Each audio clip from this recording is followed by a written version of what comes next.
Good morning, everyone. Welcome.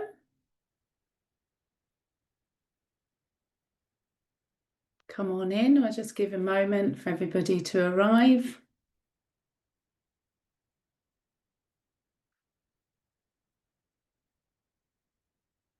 You can sit and enjoy the sunshine while everyone's joining. As I understand, it doesn't matter where you are in the country today, you've got sunshine, so that's nice. Do feel free to pop in the chat where you are.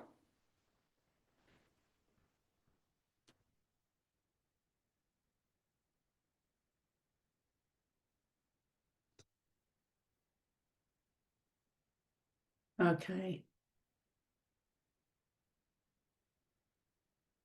Right, well, let's get started. We're 1 minute past, so let's get started. And hopefully, if there's more to come, they can join us with ease. My name's Susan Ritchie. I'm going to be your chair today for this very interesting webinar. I work for the Centre for Consultation, so it's really exciting to be able to introduce people that are working on social value. But it'd be really interesting and helpful if you could also share your questions, your experiences within the chat and use the Q&A to sort of identify which questions you'd like to ask some of those speakers. So we're here today to listen to, we've got 3 panelists today. We've got the water industry, the wind industry, the National Grid to talk to us and share their experiences of social value. And social value's changed over the years. I think we're really sort of moving forward with that, and it's raised all sorts of issues for people as they're starting to bid for contracts and how they might embed social value in those contracts. But essentially, we've moved from a very compliance-based approach to social value to one which is much more about co-designing that and thinking about places rather than one-off donations. So thinking about it in a much more strategic way. And we're using social value both to build wealth and do that wealth building program, as well as using it in our procurement processes. And when it comes to measuring it, we know that we've got the TOMS framework to measure, but we also know that there's a movement and an interest in people co-designing that and developing the measurements in consultation and engagement with local communities. So it would be interesting to hear from our speakers today and to hear from you as we go forward and explore this very interesting topic. So let's move on straight away because I know they've got lots to say. We're going to start with Kim Sibilla. And Kim, do you want to introduce yourself? Just pop yourself on there. Just introduce yourself there. Thank you, Susan, and good morning, everyone. It's lovely to be with you. My name is Kim Sibilla, and I work for the National Grid in the electricity transmission part of our business, and I am a community benefits manager. So I'm responsible for setting the strategy and helping our projects deliver community benefit plans that are really tangibly aligned to the needs and aspirations of the people and places that host our infrastructure. So I do have a few slides to talk you through. The first one is just to give a bit of an introduction to National Grid. I'm not sure, what parts of the utilities and energy sector are joining us today, but just by way of a quick snapshot, National Grid is an energy company and we operate across the UK and the US. We have different business areas, and the part of the business area that I work in, electricity transmission, is responsible for maintaining and developing the high voltage electricity network across England and Wales. So we carry energy from where it's made, where it's generated, to where it can be distributed to the homes and businesses. And an analogy that's always really stuck with me when I first joined the business is that National Grid can be described as the motorways of electricity, with your distribution networks being more like the A roads and B roads. That's always been quite helpful for me. If you wouldn't mind moving on to the next slide, thank you. So again, you may know it's kind of come up a lot in the news over the last few years, but we're on a journey to reach net zero and a clean energy transition. And as part of that journey, National Grid is upgrading our transmission network at a scale that we've not seen before. And really, aside from reducing our own emissions, the greatest impact that we can have as an organisation on reaching this clean energy transition is by maintaining, upgrading and building the infrastructure that's going to support that. And it's probably not a surprise to many of you that the way that we use and generate electricity is changing, and we've got an increasing demand for electricity as well. So we've been on a journey of change, both as a country and an organisation, and we are responding to that change. And so National Grid is currently developing 17 what we call nationally significant infrastructure projects across England and Wales.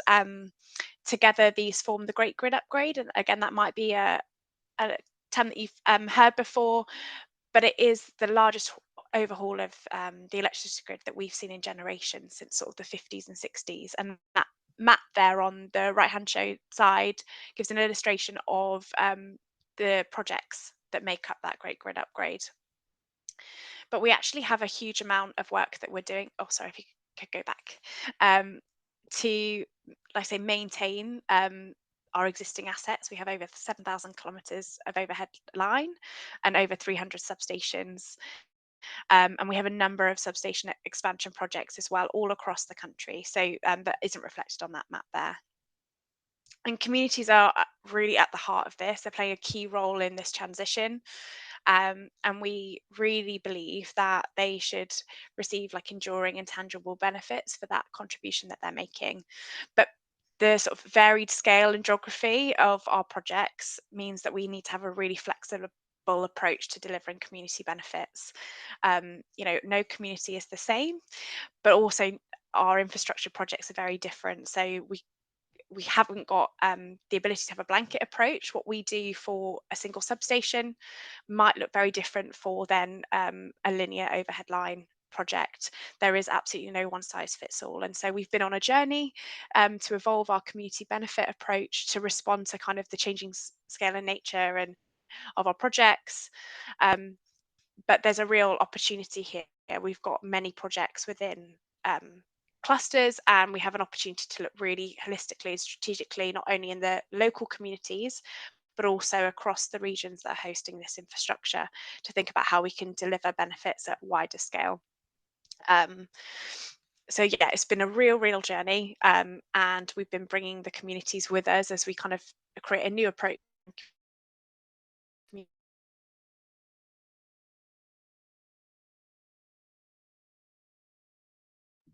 Looks like Kimberly might have For frozen me. there. Have you frozen? Can you hear us, I'm not Kim? sure. I can hear you, but We can hear okay. you now. Thank you. Yeah. So 2 minutes you've got, sorry.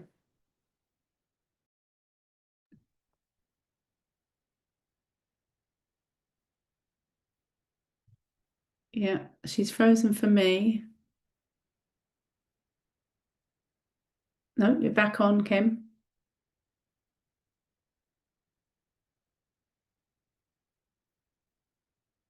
Okay, if No, that's it's not. the case. Okay. I think we might be having some problems with you there, Kim. I don't know if Martina, if you can confirm whether it's Kim, not me there, that would be helpful. So say I can hear you, Susan. Okay. All right. But I can't see a change, so I don't know. Okay. Shall I just give you a moment there, just a minute to sort of pull your presentation to a close then, if that's okay? Yeah, that's absolutely fine. So the next slide, sorry if it's not showing where you are, talks through our community benefit approach, but we've really been building that from the ground up, using engagement with our stakeholders to understand what they want from us in terms of community benefit. And so we've got two pillars. We've got a two-pillar approach to deliver local benefits that are tailored and shaped by the communities that are hosting our infrastructure. And we see this being delivered through local funds to support projects that matter to the communities, but also strategic benefits, again, recognising those sort of clusters of projects. And this being evidence-based, so using data and engagement to understand areas of social and economic need, and directly investing in partnerships and programs that can help support that. So, for example, thinking about the environmental initiatives and social mobility programs within an area that might be beneficial for us to tap into, or if there's a gap where we need to invest, and making sure that there's scope to do that. So it's a two-pronged approach, and what we do aligns to guidance that government recently published back in March on how communities that are hosting energy infrastructure should expect to sort of receive benefits for doing so. So very much aligned to that. What this looks like in practice is different across different projects. So it's really important that our starting position is understanding that local need and aspiration. And so, as a bit of a baseline or foundation, we do our own desktop research. So there's a map there on the slide of some socioeconomic profile mapping that we have sort of undertaken across all of our regions, and analyze a lot of the local policies and regional policies around net zero and skills investment and apprenticeships to kind of understand the context and inform the conversations that we have with communities. We've then looked to understand whether what we've seen and interpreted from that data is a true reflection from the community. So we've kind of asked for their views as well through surveys. Some of our projects are out talking to communities at the moment, asking for their feedback from and their views on what matters to them through surveys. We have a couple of community funds launching later this summer, where we've worked with an administrator to actually do semi-structured interviews with charitable organisations and community-led organisations relevant to the project to kind of understand where are the gaps in the funding, what's the need within that area, and what might be worthy causes that we should look to support. And we've also sort of delivered briefings and webinars and engagement events with some of the communities and their representatives close to our projects to, again, just understand if what we're hearing and seeing is aligned to their aspirations as well. And I think what we know is that this is a long-term commitment. We're in these areas for a long time, and the community's needs and aspirations around benefits can evolve. And so we need to make sure that this is an ongoing process of conversation rather than a one-time effort, and having that flexibility within our approach to be able to respond to that. We also look at opportunities to work with our supply chain. So I know we touched on that earlier about the supply chain playing a huge role in this, but thinking about the network that we have and how we can amplify our impact by, again, working in partnership with them to deliver sort of on a wider scale. And lastly, we think about how we measure that impact. I know we're going to touch on that more a bit later, but I think for us, seeing community benefit as part of a story of social value capture, yes, and that being quantitative, but also qualitative. And so we make sure that we've still got, we spend a considerable amount of time understanding the impact that our programs have had by speaking to the organisations that have benefited and understanding the value, and then talking to the recipients of those projects as well, to make up kind of an understanding of, like, is what we're doing still responding to that need. So that was the final slide from me to give a quick snapshot, and sorry for the technical difficulties. That's But okay. I believe I'm handing over to Sarah Jane now. So. Thank you, Kim. That was really, really interesting. We have got a question there. Someone's asking who your key stakeholders are. So maybe you can either answer that in the chat, or we can come back to that a bit later. But Yeah. thank you very much for that. Yeah, we're going to go on to Sarah Jane O'Kane now. So Sarah, do you want to show us where you are? There you go. Hello. Okay. So my name's Sarah Jane O'Kane. I am the stakeholder engagement lead at Severn Trent, and have worked at Severn Trent for nearly 30 years. But I thought it'd be much more exciting to talk to you about 2022. I was lucky enough to be seconded into the Commonwealth Games to be the head of social value there. And as a case study, it's quite nice because it goes from beginning to end. So how we started, how we delivered, and what we learned at the end of it. So I thought I would just quickly run through this as a nice example. So social value.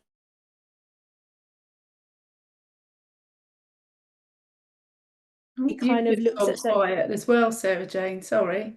Oh, can you hear me now? Yeah. Okay, I'll shout. So social value to us at the Games was a view of what could we do for the local community in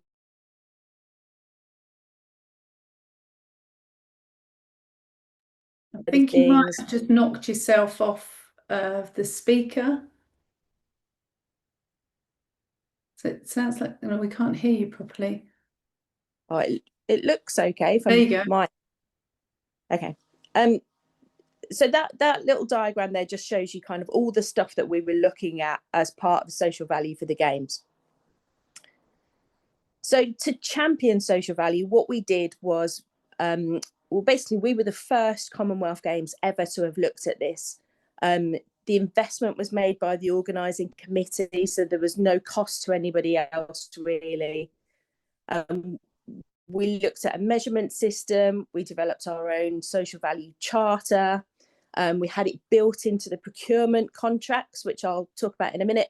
And then we created this legacy for future Games by this sort of transfer of knowledge system. So the charter that we put together looked at 5 key areas. So we looked at sustainability, health and well-being, inclusivity. We wanted the Games to be like inclusive and accessible to everybody. We looked at human rights because we knew that a lot of the people involved in the Games weren't just based in Britain. And we looked at local benefit as well, making sure that we could contribute to the local economy in Birmingham itself. So the first thing that we did was we wanted to understand the need in Birmingham. So we did 3 things here. So we had a policy review. We looked at all of the relevant policy documents that everybody had got, the Games, the council, the local charities, etc., etc.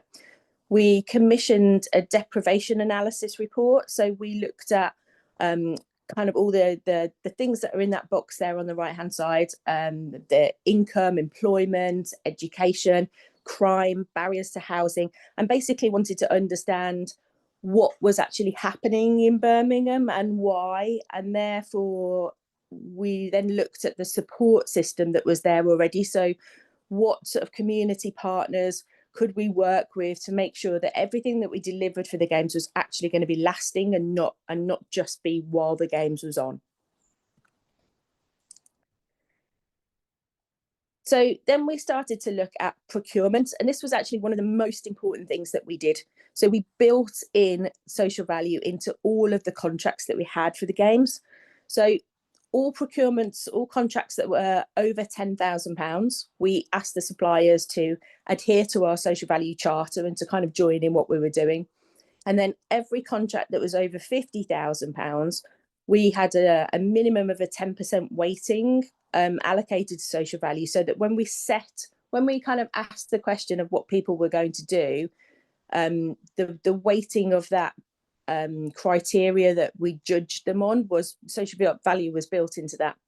And so every contract that we let had social value built in, and this made such a big difference because it meant that things were delivered that probably wouldn't have been delivered otherwise.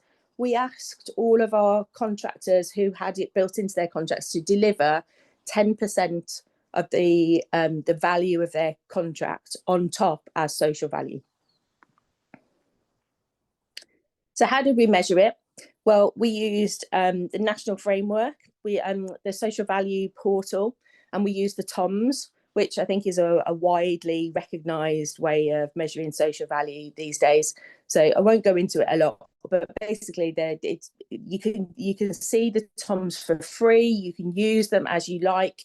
The proxy values for each sort of example is set and is worked out using government data, and it basically means that it can be comparable across lots of industries, lots of other companies. Loads of people are using the TOMS now. So, for example, the removal of 1 tonne of CO2 emissions has got a value of £244, and employing a long-term unemployed person for a year has got a value of £20,481.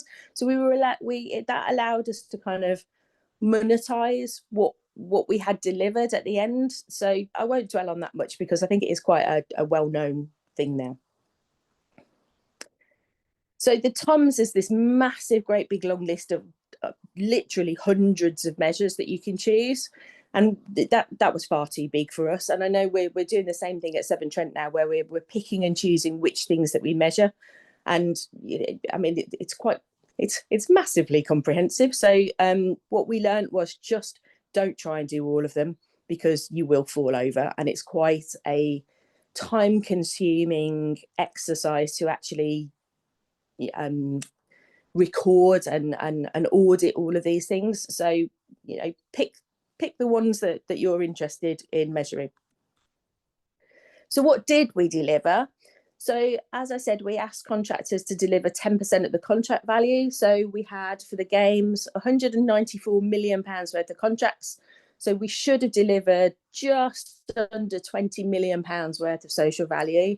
We actually delivered £331 million worth of social value, which was absolutely incredible. But the big question was, could we prove it? And that was the biggest thing for us. So it was one of the biggest things that we learned. So get social value embedded into contracts. Otherwise, it's bottom of everybody's list. Nothing gets delivered. If it's actually in their contracts, they kind of have to deliver it.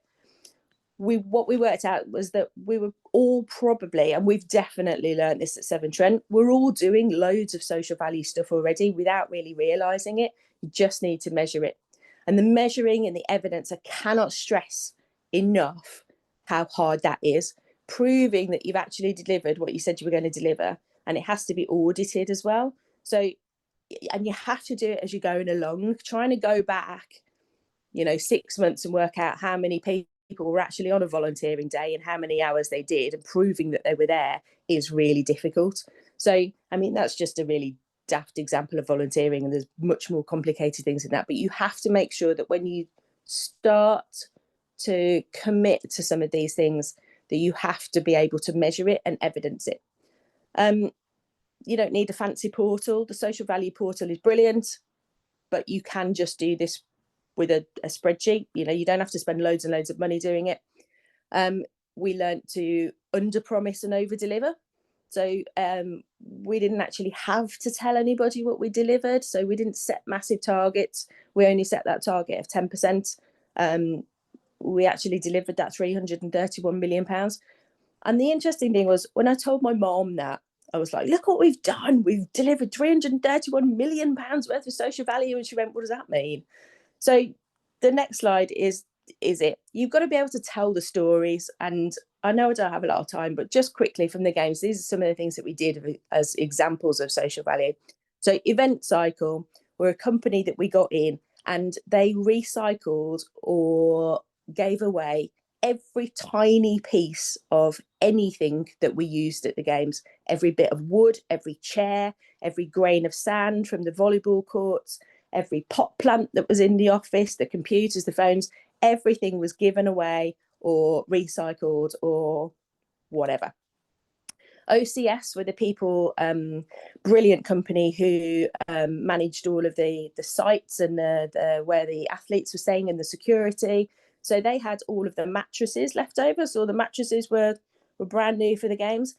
I can't remember the number now. It was something ridiculous, like 156 vans all turned up in one go to collect all of the mattresses and take them away, and they were all given away to charity. Sunbelt, who do all of the sort of barriering and stuff like that, we set up this thing called Weapons Down, Gloves Up with Tony Bellew there, which was a scheme getting kids in deprived areas who were either involved in gangs or knife crime or were at risk of that.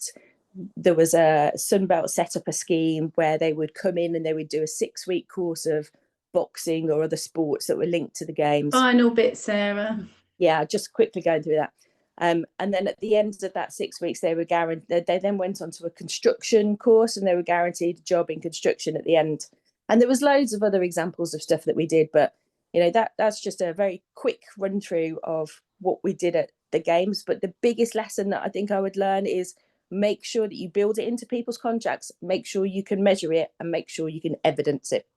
Brilliant. Thank you very much, Sarah Jane. That was really fascinating. I'm going to move straight on to Emma Toulson, and then we'll come back. So if you've got any more questions, please do pop them in the chat on the Q&A so that we can get ready to answer some of those as soon as Emma's finished. So over to you, Emma.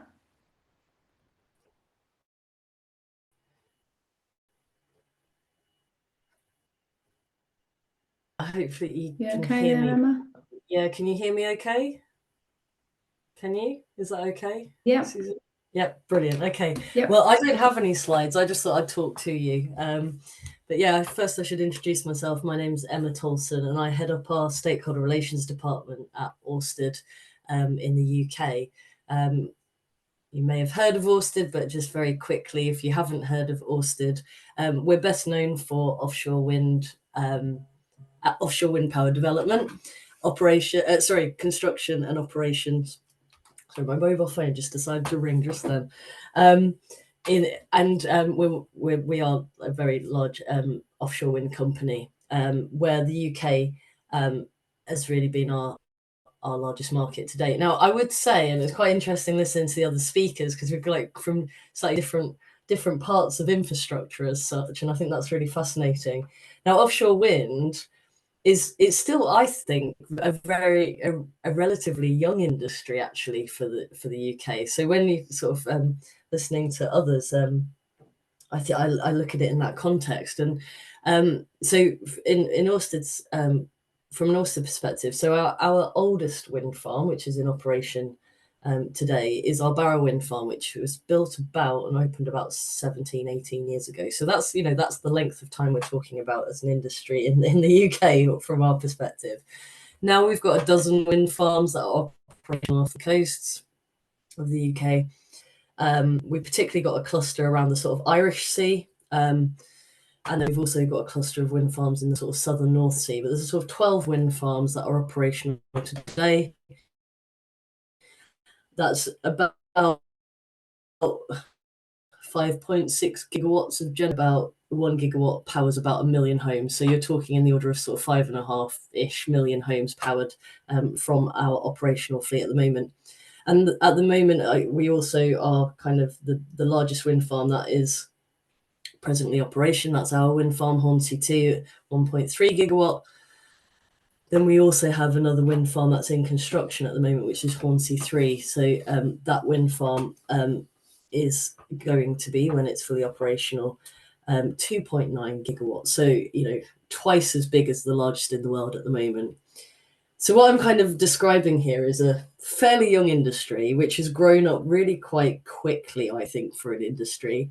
We've gone from fairly modest, small-scale projects quite close to the coast, quite close to shore, and now we're on these very large projects which are much further from shore.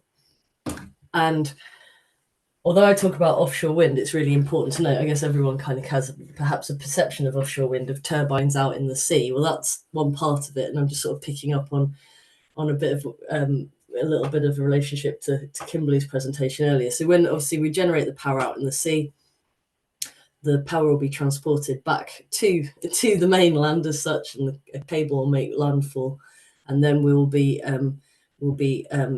sort of installing that cable towards an onshore converter station before it then can go into the grid and be distributed around to people's businesses and homes.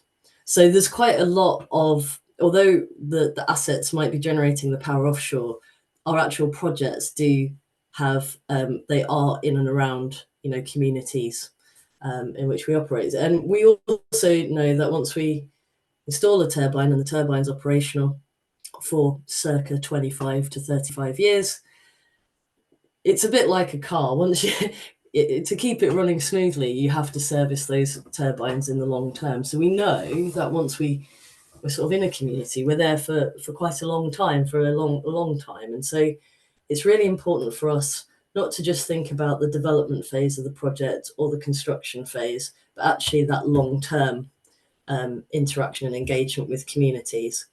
I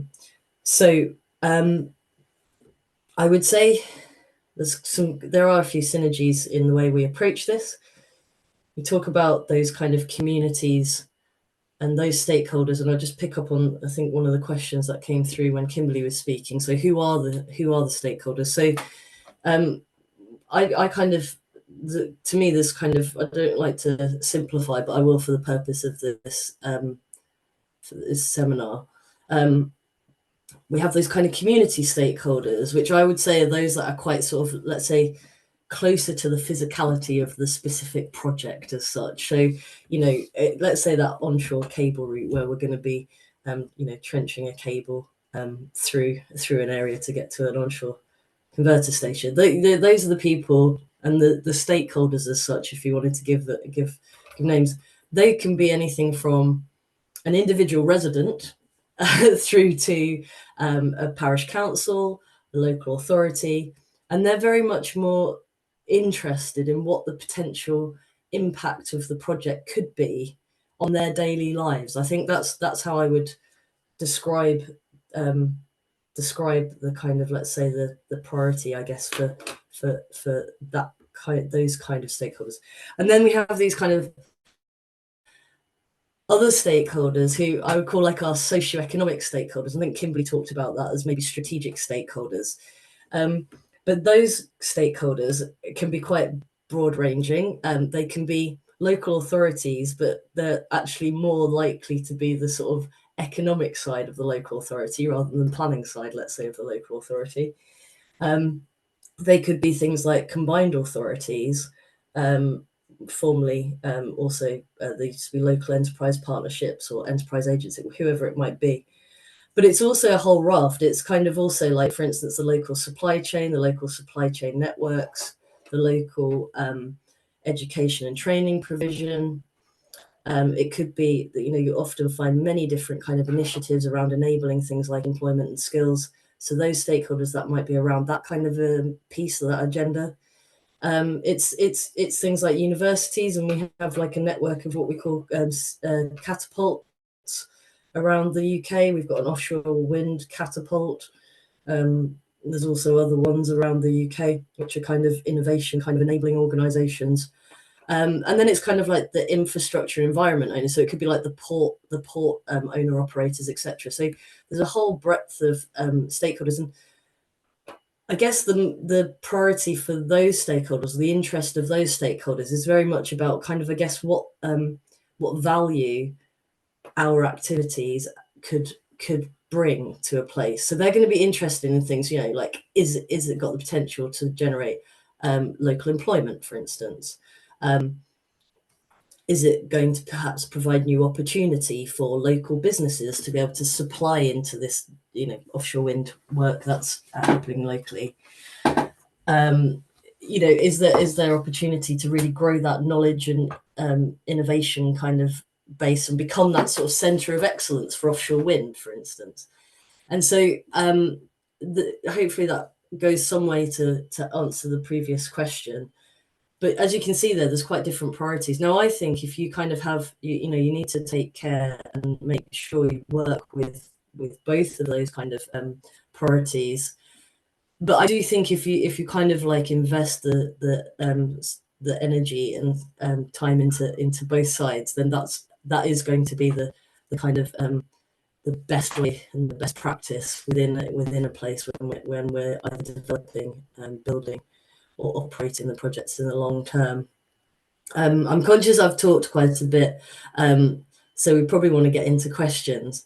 But I would say, just going back to the original point, so offshore wind is probably kind of a little bit younger and maturing. I think with regards to social value, I think just following on from Sarah Jane, I think, in some industries, I think of something like construction, social value is perhaps has been practiced, like as in with regards to kind of monitoring and measurement and things like that, has maybe been practice for longer, or so it might be a little bit more clearly defined. I think we are on that journey to we are definitely delivering, but we are also looking and evolving ways in which we measure our impact. I mean, I can talk about all the different ways that we engage, and I'll probably bring them off. I think it's probably more interesting if people ask questions and we feed in I feed in examples as we do it. But I think what's interesting to me is with a growing industry and I've worked in it. I've worked for Orsted for 8 years. I was seconded to the public sector for a few years before that. So for me, it's really interesting to see how social value, social sustainability, all of those different aspects is kind of growing and maturing, let's say, in a newer sector, though it doesn't feel that new, but yeah. So hopefully that's a little bit of an overview, but very interested to answer people's questions. Yeah, brilliant. That's really, really interesting. So I've got one question at the moment, but that's all we've got. So I need you all, delegates, to just come and ask some questions, please. So there's a question there from Richard, and he wanted to know, Sarah Jane, how did you find using the portal? Did you find it easy to use that? And did you pull reports from it in terms of being able to measure some of your projects? So that's one question specifically for Sarah Jane, but do keep sending your questions in, please. Okay, so yeah, we use the social value portal. It's so easy to use, and it is literally just you put the data in, and it churns it all for you, and it does churn out some really nice reports at the end. So what we agreed with all the contractors was that we trained them how to fill in the portal, and then I made sure that they were doing it properly. And then at the end, we produced a report for each one of the contractors so that they could use it going forwards as a look what we did at the Commonwealth Games, look what we delivered. And it worked really well. Thank you.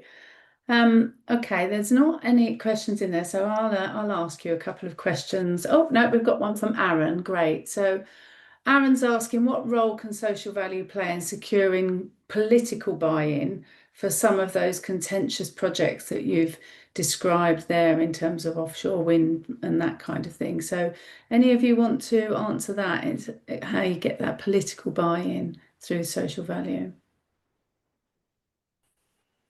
Emma, have you ever had to use it for that?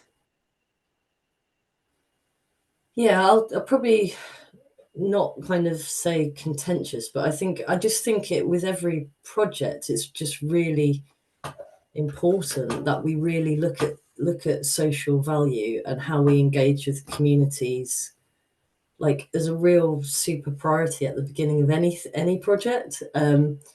I think, just from years of practicing this kind of stuff and seeing what works, well, is when you're really working within communities and working collaboratively, that feels to me like the best conditions to kind of to move things forward. I think that's the one thing I would say from the beginning, and I'm picking up on what Kim mentioned earlier, is like the first thing we're doing, and it might be the first thing, but it doesn't mean we stop after we've done it once. We continue it all the way through, is to really get engaged with the communities. I mean, we always start with a stakeholder map, because we want to figure out, what this community, who, because community can be such a broad word, but we actually want to know kind of who do we really need to talk to, because and obviously we'll do like kind of the desktop research to, the economic studies of places, and we'll kind of get a flavor. But in my experience, you really have to talk to people to get under the bonnet and really understand the communities and what they're, and they are so, and again, picking up on what Kimberly said earlier as well, is, there is no one size fits all. Every community is different, whether that's based on where they are in a geographic or legacy has been of those places and where they're going in the future. Various different factors. And the only way I find, yes, you can absolutely read, data and reports and try and get a flavour, and that obviously when you start to engage with communities, that'll give you a bit of understanding that you can actually start to have those conversations in a really fruitful way. But to me, it's about really getting out there and really getting engaged with the communities. And every community, from my experience, they have different priorities, things that their wants, their needs, challenges, and maybe we'll come back to that in a minute, Emma. Thinking about tools and techniques. I'm just going to give Kim a chance to respond to that question. Thank you. Yeah, I mean, I would say that in terms of securing buy-in from the communities, I think for us it's been a journey. We want to make sure that as part of our engagement with communities about a project, that they can understand the need for it and why we're doing it, but also that they genuinely feel like there's benefits in it for them, for the role that they're playing in hosting that infrastructure. And it has been a journey, and we've been working, on creating this strategy with them, but also using the guidance that's just come forward from government for us around the expectations for communities that are hosting this infrastructure. And that has been hugely helpful in providing a really transparent framework for us and for like the communities and their representatives, and to understand that there are expectations around community benefits now, and there are sort of clear parameters for us to work in terms of engaging with them and understanding what they mean, but also understanding the level of investment that they can expect to receive for the type of infrastructure. And I think that is really, really helpful in having the conversations with communities from the outset and just being really transparent that there is something in it for them. And so it doesn't take away necessarily their views on the project itself, but it is a helpful tool to have conversations around how they can benefit. So it's a sort of community political buy-in you're looking there, more than the kind of big politics, if you're politics with a big P. Yeah. Okay, lovely. Thank you for that. I think it was, where are we? Philip touches on a really important point, and one you've touched on in terms of, new guidance and giving you that framework, because there is an expectation that's beyond a sort of token of money being given to a community because they're doing a project. So just thinking about what Philip's asking, what kind of techniques are you using when you're doing your social, when you're exploring maybe firstly how to define the social value, what impact those communities want for it, but also the type of social value that they are looking for? Anyone there, any of you using anything creative in your techniques, or finding that some of the more traditional tools are working really well for you? So I mean, I think just looking at Philip's question there, I think, so in offshore wind, we've got a number of community benefit funds that are associated with 4 of our projects. That's kind of 4 of our key locations. I think we've now donated around about 11.5 million across those funds. The latest fund that opened was the one associated with the Hornsea 3 project.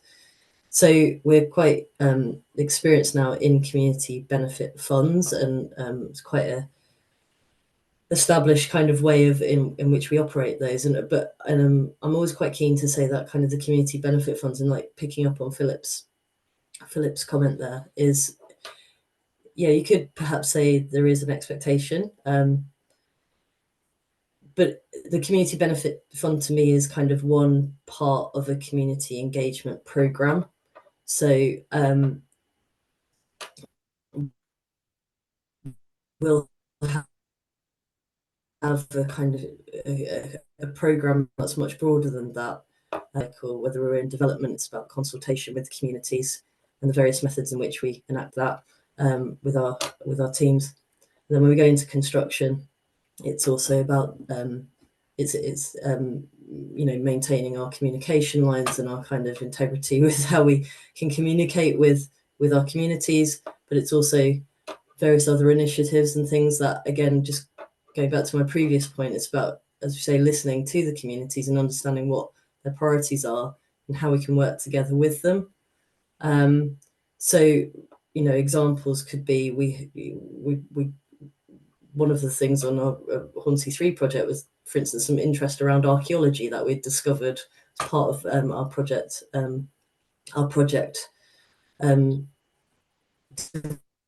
development. And so we were able to kind of host an event within the community around archaeology, for instance, which kind of also was interesting to residents, but also local schools, etc. So kind of shaping our kind of community engagement program alongside what our communities need. I would say that community benefit funds is one part of a puzzle. And do you ever use participatory budgeting on those community funds? So at the moment, and things may evolve in the future, but our community benefit funds to now in offshore wind have been all voluntary. So we are, so we provide the funds, let's say the scale of the funds, the geography of the funds, the criteria, and things are all, it's all on a voluntary basis, particularly the criteria and the themes around are designed in very close proximity with the community. We'll run a full consultation kind of process around the fund with the community to understand, to really kind of make sure that the funds are shaped, kind of by the community for the community as such. So whether that's the geography of the fund, what kind of themes it can be spent on. We also just going to come. Sorry, Emma, I'm going to just come to Kimberly, just as I've heard quite a lot about that. Kimberly, over to you. Thank you. Yeah, I was just going to sort of touch on what Philip was saying. I think you're right that there is probably a historic connotation with community funds always being a grant program, and we're finding that within a lot of our sort of the areas of our projects, there's already a huge number of grant programs out there, and they do really great things. They're very great. They can respond quite quickly to local need, and as Emma said, it's voluntary, so people can apply for what matters to them. But what we were hearing from when we started to engage on like what our approach should be is that people want more than just a grant program, and they want us to look more holistically. And I think when we talk about this government guidance that's come forward and the significant investment that communities can expect from some of our really our bigger projects, if they go forward, it's not possible to just deliver that through grant programs. And so we are looking at how we can do things differently, and that's the rationale for having that more strategic benefit approach. And so some of the examples are like regional skills programs. So we've got a project that works with a social mobility organisation to do things slightly differently, thinking about how we might be able to support communities on their journey to net zero within that locality, and just having conversations about what might be needed around community transport or sort of feasibility studies and things like that, so that we can have that flexibility. But it's all, as Em said, it's all about the engagement first, rather than as setting the stall for what's needed in that area. Great. Sarah Jane, any tools or techniques, just to sort of finish that round of questions, because we've got quite a few coming in now, so it'd be great to get through some of the others. Any favourite tools or techniques that you use? Yeah, so I think what we have to remember with social value is it's not just about what the community want or what they think they want. You have to be able to prove what social value you're going to be delivering to actually get through a planning process these days. It has to be part of your environmental impact assessment. So I think you have to look wider than just talking to the community.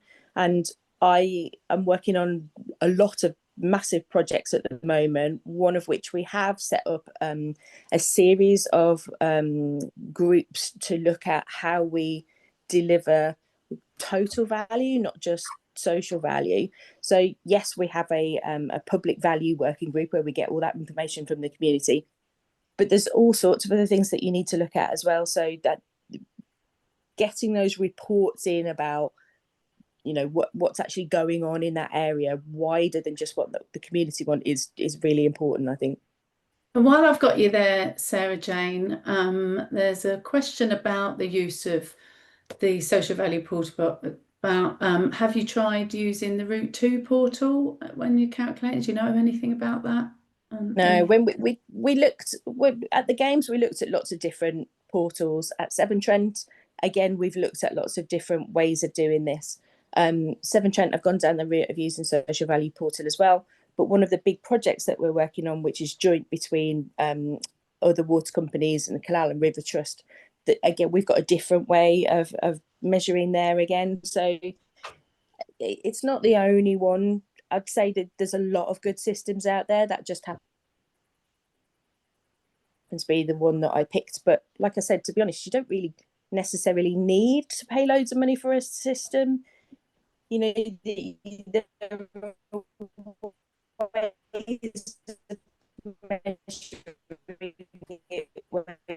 yours is just breaking up a little bit there. That's a bit wobbly there, Sarah Jane. I can see you finished because you're sort of sitting there all nice and finished, but your script was still going and was a little bit wobbly. So, okay, let's move to one of Richard's questions, which is for Kimberly. He's interested to know how, and this might be also a useful question for Emma, in terms of how you go about shared local ownership on energy. Any thoughts on that, and how you engage communities around shared ownership?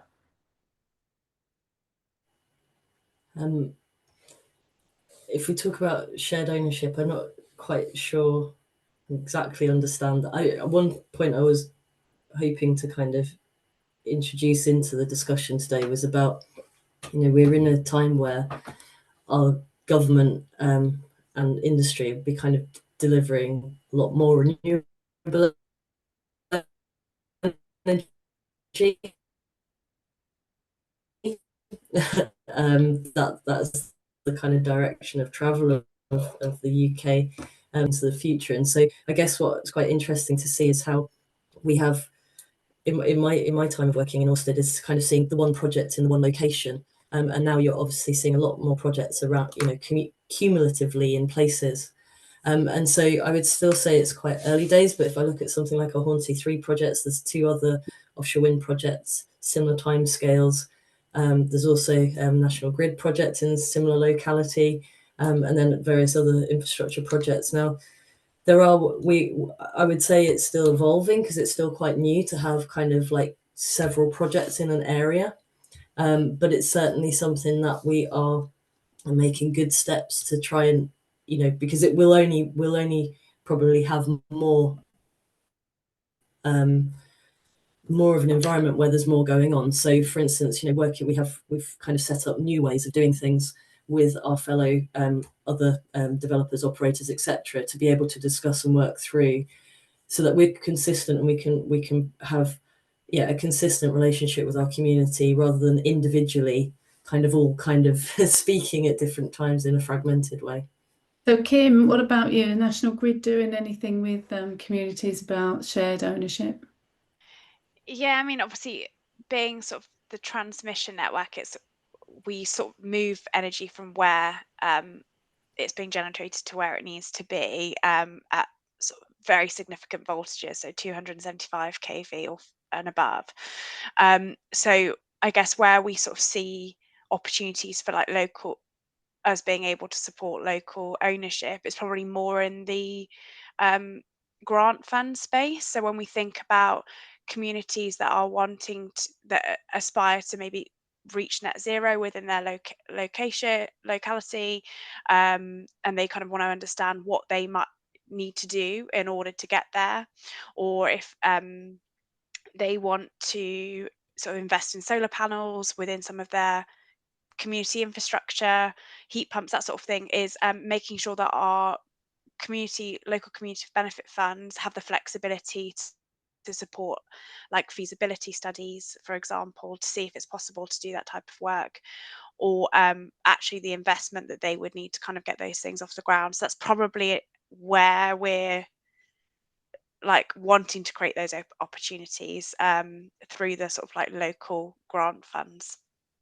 I'll come back to you in a moment, Emma, but a question to all three of you. What do you find the most challenging aspect of this work to be? Emma, do you want to go first? You had your hand up there. Take yourself off mute, though. I thought we were going to go an hour and not say Apologies. No, I just wanted to follow up on the shared ownership rather than kind of lots of us operating in a similar area. And I think just to say that, you know, shared ownership, we can see some models, particularly in onshore renewables, with smaller scale within localities. And I think we're definitely aware and interested. And for offshore wind, I think there's various other different parts of the puzzle that we need to work through to work out how we might be able to deliver shared ownership in the future. Anyway. And what's the most challenging part of the project? In 30 seconds, what's the most challenging part of this work? I think, in 30 seconds, I would say it's about really making sure that we are delivering social value that is impactful, that we listen, and we are able to shape things that we can provide and deliver, so they're really impactful in a positive way. Kimberly or Sarah Jane, most challenging part of delivering this for you? Kimberly? So I would say, go on. No, go on, Sarah Jane, while you're on. Okay. So I would say, in my experience of all the stuff at the games and at Severn Trent, you measure it and how you evidence it, getting the evidence to prove that you've delivered it. So all the nice stuff up front about what are we going to do is kind of easy.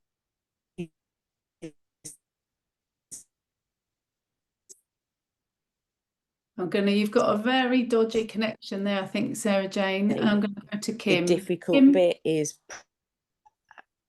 Oh, yeah, I think there's a bit of a delay for me as well. So I'd say at the moment that what we found challenging is being able proving that you've actually develop an approach that is going to sort of be flexible to work with the really localized substation projects, and something that can also flex to suit 150 plus kilometers of overhead line. So having that flexibility and creating that has been challenging, but there will be really great reward if we get it right. So brilliant. Okay, so let me just I think that takes us to 2 minutes left. So Annie, let me just check. Mary asked a question about how you incentivize contractors to address social value on projects. So anyone want to take 30 seconds to share an answer to that?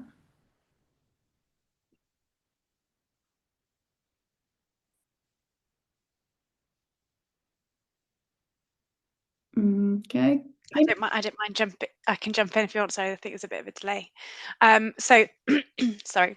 Yeah, so social value is part of our procurement process and contracts. So we ask our contractors who are going to be supporting in the delivery of our infrastructure to provide sort of social value measurements about some of what they do, and try and encourage them to think about how they can use the local workforce, for example, and how they might want to tap into some of our sort of programs that we're delivering on the ground. And so we work with them to sort of establish KPIs against what they're doing and metrics. So again, going back to what Sarah Jane was saying around tracking and making sure that we can follow through with what we've committed to, but we do look at how we can agree KPIs between us, and it's and some of those are reflected in their contracts as well. So is the incentive being part of the bigger contract, or are there any other incentives that you might offer? Yeah, so with some of our bigger projects, it's with the Great Grid Upgrade, for example, there are incentives within the contracts, and we look at how we can make sure that that's like embedded part of the process. Brilliant. Thank you very much, Kim. Thank you very much to Sarah Jane, who seems to have dropped off, and thank you very much to Emma for your contributions. That's been really fascinating. But more importantly, I guess, thank you to everybody who's taken time out of their busy days to come along today and to ask some really valuable questions. There are more in this series coming up, more webinars on the Waterfront Conference website, and there's a dedicated session in October to consultation and engagement, and some of your questions related a lot to that. So we look forward to seeing you at that in October. And all the details of that will be sent out with the recording of this webinar. So thanks everybody for all your time today, and we'll see you soon.